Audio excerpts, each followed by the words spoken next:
Então, Marcos, capítulo 6, a partir do versículo 45, diz assim: Logo em seguida, Jesus insistiu com os discípulos para que entrassem no barco e fossem adiante dele para Betsaida, enquanto ele despedia a multidão.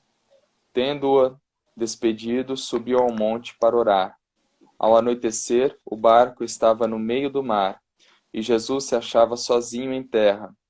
Ele viu os discípulos remando com dificuldade, porque o vento soprava contra eles. Alta madrugada, Jesus dirigiu-se a eles andando sobre o mar, e estava já a ponto de passar por eles. Quando o viram andando sobre o mar, pensaram que fosse um fantasma, então gritaram, pois todos o tinham visto e ficaram aterrorizados. Mas Jesus imediatamente lhes disse: Coragem, sou eu, não tenham medo. Então subiu no barco para junto deles, e o vento se acalmou, e eles ficaram atônitos, pois não tinham entendido o milagre dos pães. O coração deles estava endurecido. Até aqui. Amém. Começa você aí, o que te saltou aos olhos aí, o que a gente podia aprender com esse texto tão maravilhoso aí? Ah, legal. A gente já vem caminhando há algum tempo aqui no Evangelho de Marcos, né? E uma característica interessante do Evangelho de Marcos é que pelo o número menor de capítulos que ele tem, os capítulos eles são mais extensos, né? Eles têm uma quantidade maior de versículos, né? Como é o caso desse capítulo 6 que a gente já tem percorrido ele já há algum tempo, e a gente vê que é um capítulo, em termos de versículo, muito numeroso, né? A gente está chegando aqui perto do versículo 51, e o capítulo vai até 56 versículos, né?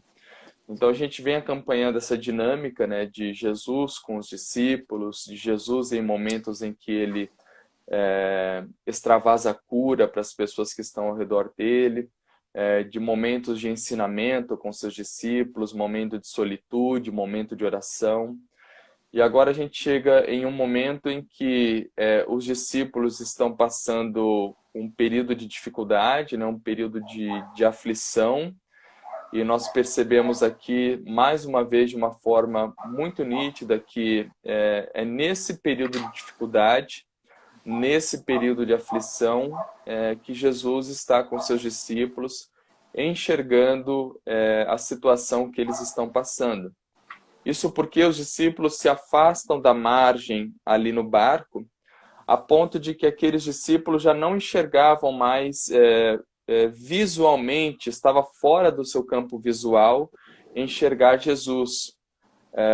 Mas isso não significa que Jesus não os estava enxergando. Embora aqueles discípulos não estivessem enxergando Jesus, Jesus, mesmo à distância, orando, estava percebendo a aflição e a dificuldade pela qual os discípulos estavam passando ali. E Jesus conseguia fazer isso mesmo sem usar binóculos, né? Ali de onde ele ficou, ele conseguia observar e perceber a aflição dos discípulos, por ser Deus, por estar perto dos seus, por estar perto daqueles que o amam e que o buscam.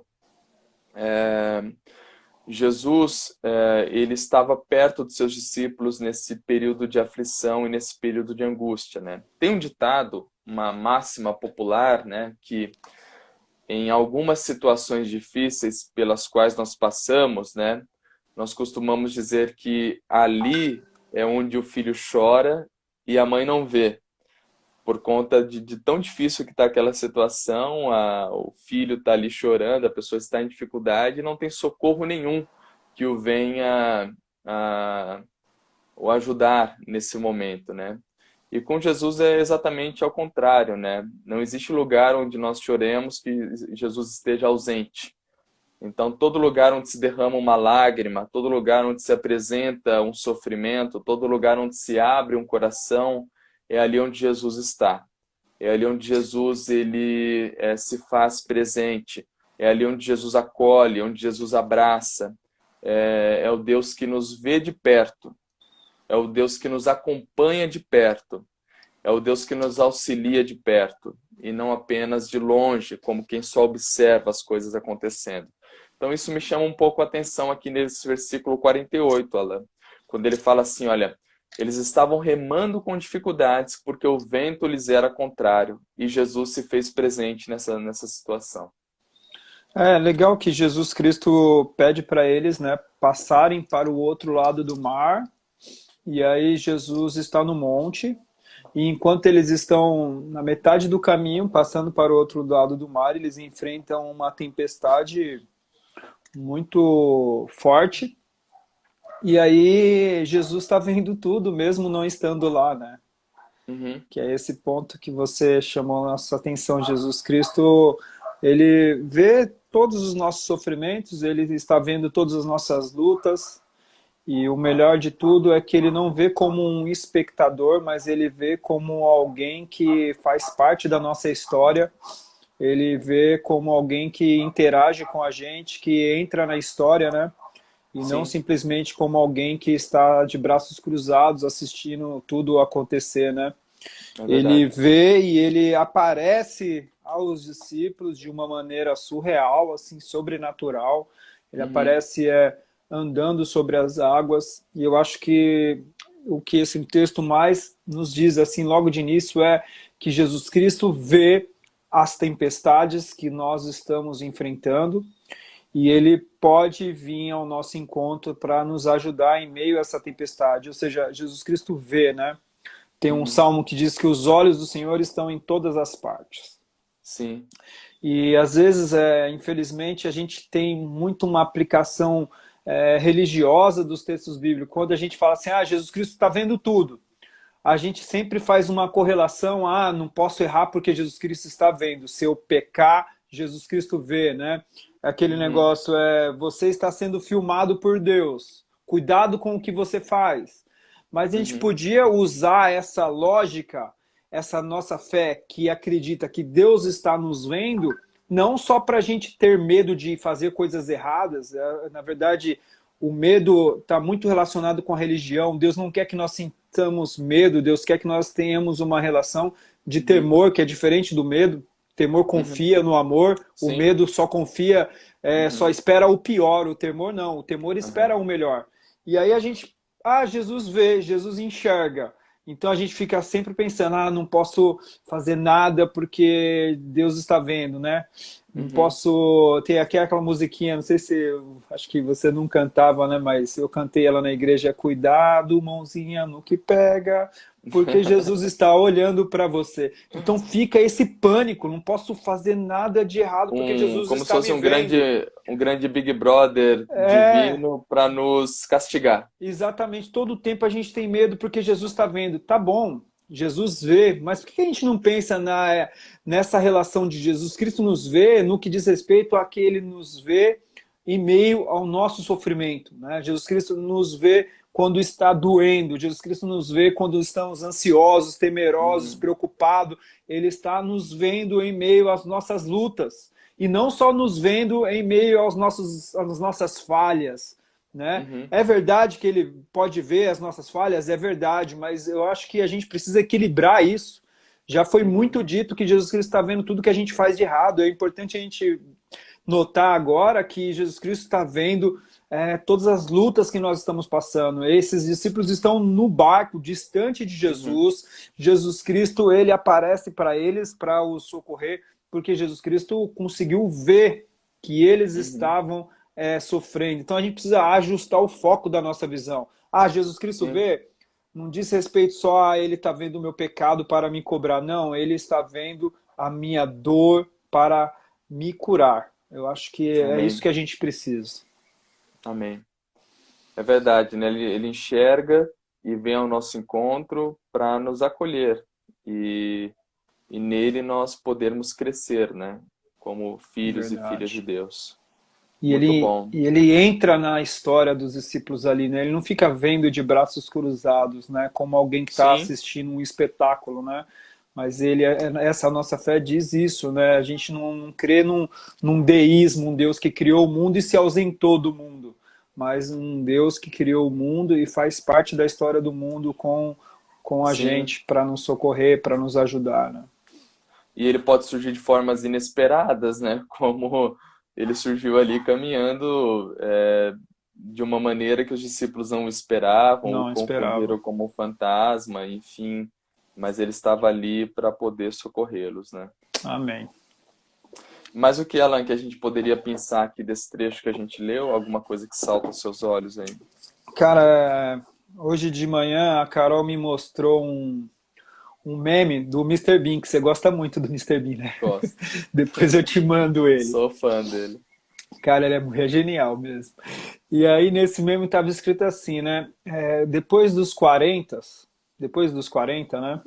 Não é o seu caso ainda, já está quase sendo o meu. Depois dos 40, se a gente não acordar com dor, é porque morreu. Né? Depois dos 40, se a gente não acordar com dor, é porque morreu. Aí eu fiquei pensando no Salmo 90, porque o Salmo 90, 10, ele fala da expectativa da vida do ser humano. Essa expectativa da vida do ser humano, Deus mudou ela radicalmente depois do dilúvio, né? E aí no Salmo 90, essa expectativa muda. O Salmo 90, 10 diz o seguinte, que o tempo de vida é 70 anos. E que alguns, se tiver muita saúde, tomar muito café, pode chegar aos 80, né? Mas é tudo canseira. Né? Então, vamos trabalhar com 80. É claro hoje que com a tecnologia, a vida pós-moderna, o acesso que as pessoas têm hoje a hospitais, medicamentos, a Sim, ciência, aumentou em muito a expectativa do ser humano. Mas vamos trabalhar com essa expectativa do Salmo 90, de que é 80 anos. E aí sim. vamos agora pensar no meme do Mister Bean, que fala que depois dos 40, se você sente muita dor, se você não sente dor, você morreu. Morreu. O que eu tenho a impressão aqui é que na metade do caminho, ou seja, na metade dos 80, os 40 torna tudo difícil, né? O Gerson Isso. Borges disse para mim até mesmo que toda a energia que você pode usar no ministério, após 40 anos, você só dispõe de um terço dessa energia que você pode usar. Né? Então, fica aí um conselho para todo mundo que tem menos de 40, o quanto essa energia pode ser útil para a obra de Deus, né? Essa energia que você tem antes do 40, porque Sim. depois dos 40, essa energia ela é dissipada com muitas outras preocupações, como Uhum. filhos e outras coisas. Mas eu fico pensando nessa metade, sabe? O Salmo 90 fala dos Uhum. 80 anos, na metade nós temos 40, e aí o Mister Bean está dizendo para nós que depois dos 40, se você não sente dor, você morreu. E nesse texto que nós lemos, a maior dificuldade desses discípulos nessa viagem que eles estão fazendo também, o texto fala que é quando eles estão na No metade, no meio. meio, sabe? E aí eu penso Sim. assim, tudo que a gente começa com muito vigor, com muito entusiasmo. Quem Uhum. abre uma empresa começa com dinheiro em caixa, começa com Sim. ânimo. E aí a dificuldade mesmo, às vezes, aparece no meio do caminho, né? E acho que Uhum. a gente falou um tempo atrás sobre aonde nós queremos que Deus atue na nossa vida. E muitas pessoas deixam Deus para o final da fila. Ou seja, quando tudo deu errado, Senhor, nos ajude. Não, e a gente falou que Jesus, Apocalipse fala isso, ele é o alfa e o ômega. Então Jesus pode estar no início, no meio Uhum. e no fim. Não No fim. deixarmos Jesus só no fim. Mas nesse texto Uhum. nós percebemos que as pessoas precisam muito de Deus ali naquele bar quando elas estão na metade.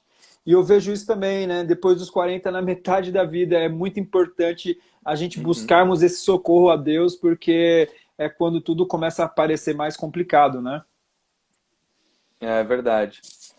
Você falava, eu me lembrei do profeta Abacuque, né, que ele pede um avivamento vindo de Deus para a vida dele, para a comunidade dele, justamente no meio do período que eles estavam passando.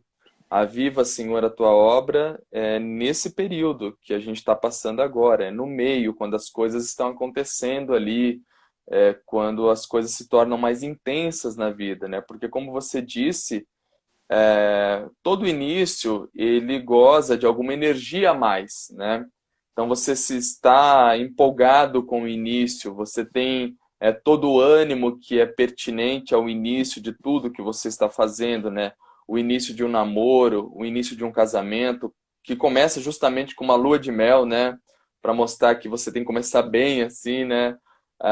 os primeiros dias em um ambiente novo de trabalho, né? Tudo muito novo, aquele ambiente que você está conhecendo, a integração na empresa, os benefícios, enfim, os primeiros dias na universidade, você pegando lá o seu cronograma de aulas daquele semestre e tudo mais. Então, todo início, ele goza de uma energia a mais nossa que é empenhada naquilo que a gente está começando a fazer. Agora, quando as coisas já não são mais novidades, que elas se tornam assim como que a rotina do dia a dia, é nesse meio, é nessa metade que nós devemos clamar a Deus. Amém. E sabemos que Deus está presente ali, como Ele esteve presente com esses discípulos no meio do caminho, né? Quando as coisas já se tornaram assim como que normais ou como um novo normal, como nós estamos começando a falar agora, né? Então tudo isso é bem interessante e nos remete também a uma palavra muito forte dentro do nosso vocabulário cristão. Nós nos apropriamos muito bem dessa palavra, que é a palavra perseverança, né? Porque é no meio, quando as coisas estão acontecendo, nesse normal da vida, que nós precisamos de perseverança para continuar, para não desistir, para não recuar, para ir adiante, né? E há quem diga que a perseverança é a mãe das virtudes, porque não adianta você dizer, por exemplo, eu sou honesto e não perseverar naquilo. Não adianta, por exemplo, você dizer assim, eu sou um bom marido e não perseverar em ser um bom marido. Ou dizer eu sou um bom filho e não perseverar em ser um bom filho. E assim por diante, né? Então acho que Deus está nos acompanhando nesse processo de vida em que nós estamos no meio, e Ele está no meio com a gente, com a vida acontecendo, e nos capacitando a perseverar naquilo que Ele entende ser a vontade dEle também para a nossa vida. Quando o novo deixa de ser novo, nós precisamos ser visitados por Deus com uma nova força, que Deus tem disponível para nos dar essa força, para enfrentar essa luta do meio do caminho. Às vezes, se você está passando uma dificuldade muito grande, essa dificuldade pode estar mostrando para você que você chegou na metade, né? Talvez não no que diz respeito da vida como o tempo de vida, mas às vezes um trabalho, às vezes uma situação na sua vida, quando você acha que já não está mais aguentando, é porque talvez agora chegou na metade, e aí depois da metade você deve estar alcançando aquilo que você tanto deseja. Né? Depois, Rodrigo, Jesus Cristo, ele encontra ali os discípulos andando sobre as águas, e aí ele fala para os discípulos não ter medo, né, mas ter coragem. Né? Coragem, Ele fala, coragem, sou eu, não tenham medo, né, no versículo 51, né? Que os discípulos pensam que o que estava ruim tinha ficado pior, né? Eles pensam que além da tempestade agora tinha um fantasma vindo na direção deles, né? Tinha que lidar com uma assombração agora, além da dificuldade, né? E Jesus anima eles, né? Fala, coragem, não tenham medo, né? E eu fiquei pensando nisso, naquele sentido, Alan, de que o que a vida requer da gente é coragem, né? E recentemente, acho que foi você mesmo que colocou naquele seu perfil do Instagram, lembre-se disso, um versinho do Guimarães Rosa, né? Que ele fala muito sobre coragem e numa expectativa muito chão da vida, né? Muito a vida como ela é, né?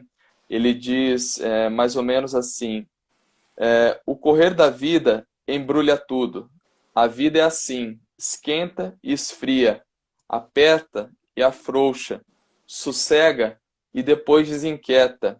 O que ela quer da gente é coragem, né? Amém. Como diz aqui o Guimarães Rosa. E eu fico pensando nisso, né? Jesus, ele disse para esses discípulos coragem. E a palavra coragem, nos seus paralelos, correlatos aí, ela tem, ela frutifica no relato bíblico como um todo, Antigo e Novo Testamento. Nós poderíamos colocar aqui variáveis, né? Então, coragem, não temais, eu sou contigo, vai nessa força valente, adiante, enfim, tem inúmeras palavras Ser forte e correlatas. corajoso, né? Ser forte e corajoso, né? Tem inúmeras palavras correlatas à coragem que percorrem todo o relato bíblico e há quem diga que nesses correlatos existam aí 365 vezes a palavra de coragem, de ânimo, de nos colocar de pé. Naquele levanta, sacode a poeira, dá um glória a Deus e dá a volta por cima, né? Então, teria aí um incentivo diário para cada um de nós no decorrer do ano, nos motivando, dizendo coragem, levanta-te, né? A coragem, né? A gente tem que pensar numa coisa, não é a ausência de medo. A ausência de medo não exige de nós coragem, né? O Guimarães Rosa fala, né? O que a vida exige de nós é coragem, né? Então, se não há medo, não há necessidade de coragem. A coragem é justamente esse enfrentamento do medo, né? E aí a gente não consegue isso pelas nossas forças, é algo que Deus precisa nos ajudar, Deus precisa nos tornar forte, né? A nossa força vem de um Deus que faz milagres, né? Deus pode nos dar essa Amém. força para nós enfrentarmos a tempestade. E aí, voltando aqui para o texto, né? A tempestade ela veio de noite, né? Ela e tinha dificuldades para remar, não, parecia não alcançar resultados, Uhum. né? Porque o barco não saía do lugar, parecia que as ondas iam derrubar o barco, elas eram vomitadas ali no barco, né? Ia destruir o barco. E aí Jesus Cristo vem e fala para mim, coragem, né? Quem está dizendo para nós termos coragem não é um coach, não é um motivador de plateias, não é um livro de autoajuda, é o próprio Cristo. Ele está nos dizendo para ter coragem. Tudo que Deus diz para nós fazermos ou que Deus diz que nós temos que ser, Ele nos dá subsídios para isso. Deus não é injusto de falar para você passa daqui para lá se Ele não for com você nessa passagem. Então, se Deus está dizendo para nós termos coragem, é porque Deus vai nos dar força, Deus vai nos dar essa determinação, essa perseverança que você falou, né, Rodrigo, de irmos até o final, né? Tem um texto de Neemias que diz assim, eu, porém, respondi, alguém de minha posição deve fugir do perigo, alguém na minha posição, Neemias fala, vai fugir do perigo, né? Alguém como você, que foi chamado por Cristo, liberto por Cristo, comprado por Cristo, né? Salvo por Jesus Cristo, que você que é amado de Deus, você nessa posição de um amado do Pai, você vai fugir do perigo? Não vai, você vai enfrentar o perigo, porque você tem coragem, né? É verdade. Eu me lembrei, Alan, a gente está trabalhando esse mês lá com os versículos, os trechos de Bonhoeffer, né? No nosso devocional mensal. E daquele livro que foi extraído aqueles trechos, né, do discipulado, o argumento do Bonhoeffer é exatamente esse que você usou agora, né? Se fosse qualquer filósofo, se fosse qualquer mestre, se fosse qualquer professor te falando, vem, segue-me, ou vai, coragem, a gente podia até titubear, pensar, é um filósofo, é um mestre, é um coach, né? Mas quem está falando isso com a gente é o próprio Deus, é o próprio Cristo, Amém. né? Por isso nós nos apropriamos dessa palavra com fé e vamos adiante. Amém. Amém, cara. Acho que se a Amém. gente pudesse resumir tudo, né, em 3 partes, né?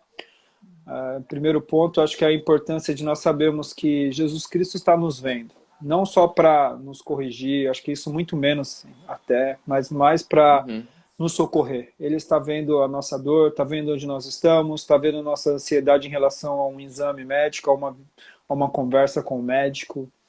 E depois também que Deus pode nos dar força para a gente continuar a jornada, seja ela parada na metade do caminho, no início, no meio, no fim, Ele nos dá força para continuarmos.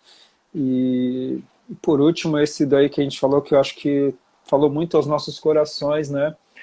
Coragem, porque a vida exige coragem, e se a vida exige coragem, nós vamos mostrar a nossa coragem em Deus, né? Vamos Amém. enfrentar o medo, porque Jesus nos capacita para isso. Que Deus abençoe a Amém. sua vida.